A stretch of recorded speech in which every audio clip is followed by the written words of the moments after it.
खामोशी सबसे बड़ा झूठ बोलती है। कभी कभी जो इंसान आपको सबसे ज़्यादा शांत, इज्जतदार और अच्छा लगता है, उसके दिमाग के तहखाने में ऐसे खौफनाक राज दफन होते हैं जिनकी आप कल्पना भी नहीं कर सकते। दुनिया में सीरियल किलर्स की कोई कमी नहीं है, पर कुछ दरिंदे ऐसे होते हैं जो सिर्फ खून नहीं करते बल्कि मौत को एक आर्ट बना देते हैं। सोचिए आपके पड़ोस में एक निहायती शरीफ इंसान रहता हो जो हमेशा सबसे मुस्कुराकर मिलता हो, पर क्या हो अगर उसके घर के पीछे रखे बड़े बड़े लोहे के ड्रम्स में पेट्रोल नहीं बल्कि मौत का आचार रखा हो। ये किस्सा एक ऐसे शैतान का है जिसने अकेलेपन और लालच का शिकार हुई औरतों को अपने जाल में फंसाया, उन्हें मारा और फिर उन्हें हमेशा के लिए अपने पास महफूज कर लिया। और इस कहानी का सबसे बड़ा और दर्दनाक ट्विस्ट ये है कि वो कभी पकड़ा नहीं गया।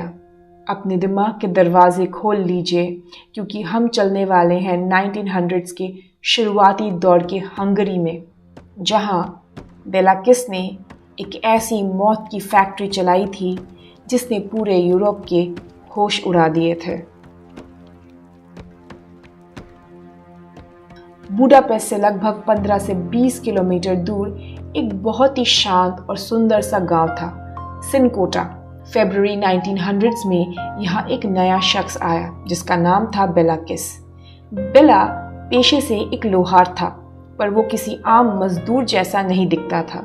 23-24 साल का ये खूबसूरत नौजवान, जिसके सुनहरे बाल और नीली आंखें थी, हमेशा साफ सुथरे और महंगे कपड़े पहनता था। उसकी आवाज़ मीठी थी और बातें करने का तरीका किसी नवाब जैसा।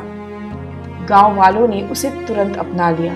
उसने कुसूद स्ट्रीट पर एक घर किराए पर ले लिया, आंगन में अपना वर्कशॉप खोल लिया।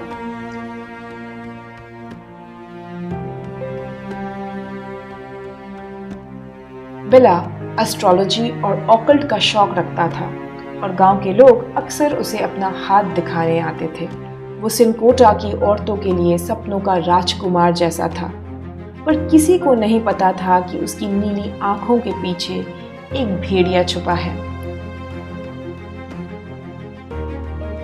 1912 में बेला ने अपने से 15 साल छोटी और खूबसूरत मरी से शादी कर ली। शुरुआत में सब ठीक था, पर मरी को जल्द ही बेला के साथ बोरियत महसूस होने लगी। इसका फायदा उठाया सिनकोटा के एक लोकल आर्टिस्ट पॉल बिकारी ने और दोनों के बीच अफेयर शुरू हो गया।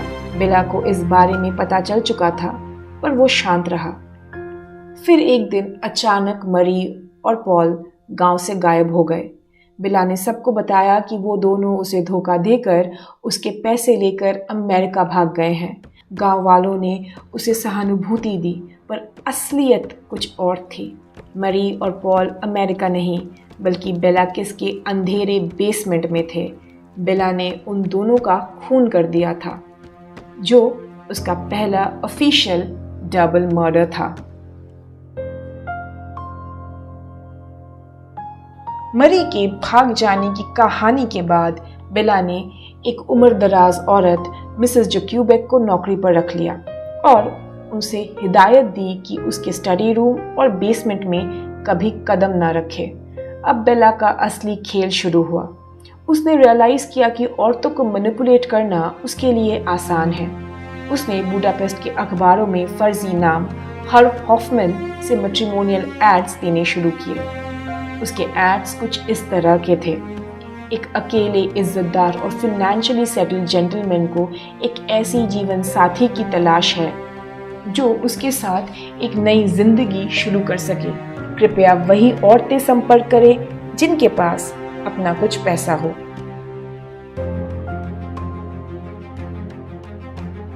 ये एड एक जाल था जिसमें हजारों लेटर्स आने लगे।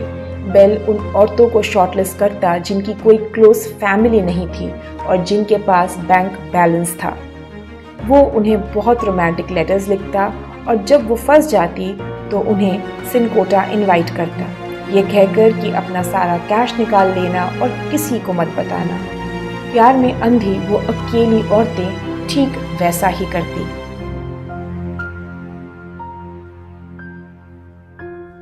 मिसेस जक्यूबिक ने नोटिस किया कि बेला के घर में नई नई औरतें आती तो हैं पर वापस नहीं जाती। एक बार मिसेस जक्यूबिक ने बेला से पूछ ही लिया उन औरतों के बारे में। बेला ने एक शातिर बहाना बनाया। उसने कहा कि उसकी उन औरतों के साथ बनी नहीं, इसीलिए उसने उन्हें वापस भेज दिया। मिसेस जक्यूबिक ने आगे और कोई सवाल नहीं पूछा, पर असलियत तो कुछ और ही था। जब कोई औरत अपना सारा कैश लेकर आती तो बेला उसके साथ रोमांटिक इवनिंग बिताता और फिर सोते वक्त उसके गले में रस्सी डालकर उसका गला घोंट देता। उसके बाद वो उनका सारा कैश रख लेता। लाश को ठिकाने लगाने के लिए बेला ने एक ऐसी टेक्निक निकाली जो फॉरेंसिक एक्सपर्ट्स के होश उड़ा दिए। उसने लोहे के बड़े बड़े ड्रम्स बनाए, लाश के कपड़े निकालकर उनके बाल काट दिए और ड्रम्स में फीटल पोजीशन में रख दिया और ड्रम्स को मिथेनॉल से भर दिया जो लाशों को सड़ने से रोकती और पिकल कर देती। ऐसे 24 ड्रम्स उसने आंगन में रख दिए और लोगों के पूछने पर एक बेहतरीन झूठ बोला कि आने वाले युद्ध के लिए वो गैसोलीन इकट्ठा कर रहा है। 1914 में फर्स्ट वर्ल्ड वॉर शुरू हो गया। बेला को भी आर्मी में ज्वाइन करने का ऑर्डर आया। जाने से पहले उसने मिसेस जक्यूबिक को सख्त हिदायत दी कि स्टडी रूम और बेसमेंट का दरवाज़ा ना खोला जाए और ड्रम्स को कभी भी हाथ ना लगाया जाए। बेला मिलिट्री यूनिफॉर्म पहनकर चला गया। इसके बाद 1914 से 1916 आ गया और अफवाहें फैलने लगी कि बेला की युद्ध में मौत हो गई है। जुलाई 1916 में पूरे हंगरी में गैसोलीन की भारी कमी हो गई। सिनकोटा के लैंडलॉर्ड ने पुलिस को बेला के ड्रम्स के बारे में बताया। जब पुलिस ने आकर पहला ड्रम खोला तो वहाँ पेट्रोल की स्मेल नहीं बल्कि केमिकल और सड़े हुए मांस की भयानक बदबू आई। ड्रम्स को पूरा खोले जाने पर एक औरत की लाश मिली जिसके गले में रस्सी बंधी थी। डिटेक्टिव कैरोली नेगी को बुलाया गया। एक एक करके सारे ड्रम्स खोले गए और टोटल 25 लाशें मिली, जिनमें एक ड्रम्स में बेला की बीवी मरी और उसके आशिक पॉल की लाश भी थी। पूरा देश हिल चुका था। उनका प्यारा लोहार एक बेरहम कातिल निकला। मिसेस जक्यूबिक को बेकसूर पाकर छोड़ दिया गया। डिटेक्टिव नेगी ने बेला के सीक्रेट स्टडी रूम का दरवाज़ा जब खोला, वहाँ ढेर सारी किताबें थी और एक डेस्क के अंदर 74 औरतों के लेटर्स, फोटो एल्बम्स और एक लेजर मिली। उस डायरी में उसने बिल्कुल एक बिजनेसमैन की तरह एंट्री कर रखी थी कि किस औरत से उसे कितना पैसा और फायदा कमाया। इन्वेस्टिगेशन से पता चला कि 175 औरतों ने उसके एड्स का जवाब दिया था। उनमें से कैथरीन वार्गा और मार्गरेट टॉथ जैसी औरतें थी जो उसके हैंडसम जेंटलमैन वाले रूप पर विश्वास करके मौत का शिकार बनी। डिटेक्टिव नेगी ने एस्ट्रो हंगेरियन मिलिट्री को टेलीग्राम भेजा और पता चला कि बेला जिंदा है और सर्बिया के वेलेवो हॉस्पिटल में जख्मी हालत में एडमिट है।